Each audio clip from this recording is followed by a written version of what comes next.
અને દીકરીના mummy papa પણ તમને રાજી ખુશીથી લગ્ન કરાવવા તૈયાર થશે જો તમે મહિનામાં 2 પૈસા કમાતા હશો, તમારું ઘરબાર ચલાવવાના સક્ષમ હશો, તો દીકરા દીકરી પણ એમના માતા પિતા પણ તમને પરણાવવા માટેની પરવાનગી આપશે। આજે ગુજરાતમાં 3,21,000 બાળકો કુપોષણથી પીડાય છે। એમાં સૌથી વધારે બાળકો કુપોષણથી પીડાતા હોય તો આપણા વિસ્તારમાં છે।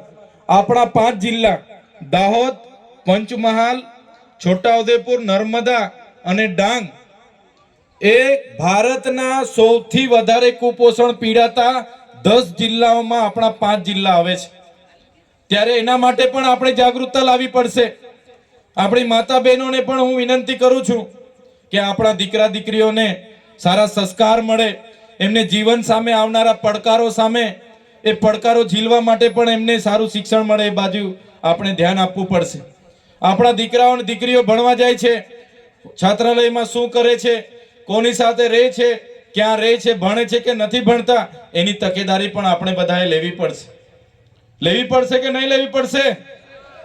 લેવી પડશે ને। ત્યારે સમાજમાં ઘણા કુરિવાજો છે, ઘણા કુટીવો છે, ત્યારે અંધશ્રદ્ધાઓ છે, બધા જ બાબતે પણ આપણે ધ્યાન રાખવું પડશે।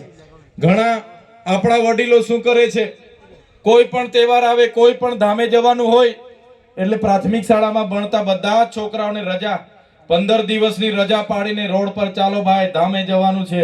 ક્યાં જવાનું છે? કે ભાગવેલ જવાનું, કોઈ કે અંબાજી। આપણે બધા જવાનું, આપણે પુખ્ત વયના છે, આપણી શ્રદ્ધા આસ્થા માટે આપણે ચાલો ને 15 દિવસ અમરનાથ જઈ આવીએ, કઈ વાંધો નહીં। પણ જે ભણવા વાળા છોકરા છે એમને 15 દિવસની રજા શું કરવા પડાવો છો ભાઈ? એમને ભણવા દેવું જોઈએ કે નહીં દેવું જોઈએ?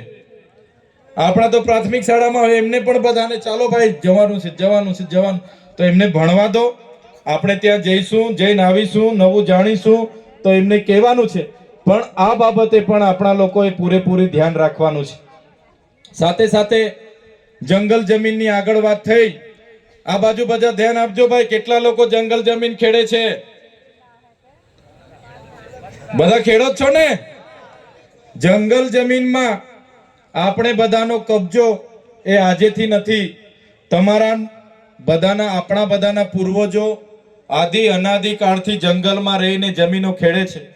દેશ આઝાદ થયો એટલે કેટલીક જમીનોના સર્વે થયા, આપણા લોકો અભણ હતા, ભણેલા નહોતા, જાણતા નહોતા, એમણે કઈ જમીન ખેડે છે એટલે આટલું બતાવી દીધું કે આટલું હું ખેડું છું, એટલે બીજી જમીન બધા અનામત જંગલોમાં જતી રહી, શ્રી સરકારમાં જતી રહી, સરકારી ખરાબોમાં થઈ ગઈ, સરકારી પડતરમાં થઈ ગઈ, અને આજે એ જમીનો પર આપણો કબજો હોવા છતાં કટિયામાં આપણા નામ નીકળતા નથી।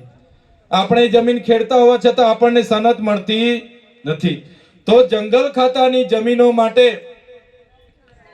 19 જંગલ સંરક્ષણનો ધારો 1862 માં બન્યો, જંગલ ખાતું 1927 માં બન્યું, અને એ જંગલની જમીન આદિવાસીને આપવા માટે 1980 માં વન અધિકાર અધિનિયમ બન્યો, અને ફરી 2006 માં વન અધિકાર અધિનિયમ બન્યો, અને એમાં એવી જોગવાઈ કરવામાં આવી છે કે આદિવાસી જે પણ જંગલ વન વિસ્તારમાં રહે છે અને એનો જંગલ જમીન પર કબજો છે, જંગલની જમીન એ ખેડી ખાય છે, ત્યારે એ જમીન એ આદિવાસી પરિવારને આપવાની જોગવાઈ 2006 ના કાયદામાં છે।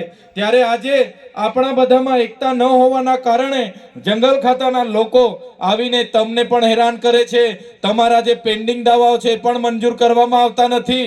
ત્યારે આવનારા દિવસોમાં આ મહાપંચાયત થકી આપ સૌને હું કહેવા માંગુ છું, જ્યારે DCF ને રજૂઆત કરવા જવા પડશે, આપણા પ્રાયોજનાને રજૂઆત કરવા જવું પડશે, કે છોટાઉદેપુરને કલેક્ટરને રજૂઆત કરવા જવું પડશે, તો આપણે બધા જંગલ જમીનના આપણી સનતો બાકી છે આપણને મળે, એની માટે આવનારા દિવસોમાં બધાએ છોટાઉદેપુર ખાતે અમે આહવાન કરીશું। રાજેશભાઈ તમને સૂચના આપશે, એ દિવસે બધાએ ત્યાં પહોંચવાનું છે। કેમ કે જ્યાં સુધી આપણને સનતો નહીં મળશે ને, આ લોકોએ સર્વે ચાલુ કરાવી દીધા છે, આવ્યા હતા ને સર્વે વાળા, સર્વે ચાલુ કરાવી દીધા કે આદિવાસીઓનો કબજો કેટલો છે એટલા જ આપવાના, હવે સનતો નહીં આપવાની। અને બહારના લોકોને આપણી જમીનો પર એમની નજરો છે, ત્યારે આપણે સનતોની માંગણી માટે આવનારા દિવસોમાં બહાર નીકળવું પડશે। અને જે જંગલ ખાતા વાળા આપણા લોકોને હેરાન કરે છે એ જંગલ ખાતાવાળાને પણ આ મંચ પરથી કહેવા માંગુ છું, અમારા આદિવાસીઓ એ આ જંગલ હાંચવેલા છે. તમારું જંગલ ખાતું તો હમણાં આવ્યું છે, એટલે આ જંગલ અને આદિવાસીઓ તો હજારો વર્ષથી અહીંયા છે.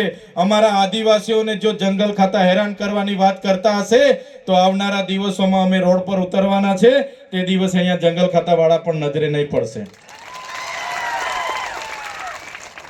જંગલ ખાતાવાળા ઓફિસો બેસીને કૌભાંડો કરવામાં લાગેલા છે. આ જંગલો સાચવવામાં એમને રસ નથી. આ સામે મોવડા દેખાય છે એ આપણા કલ્પસૃ વૃક્ષ કહેવાય. આ મોવડાને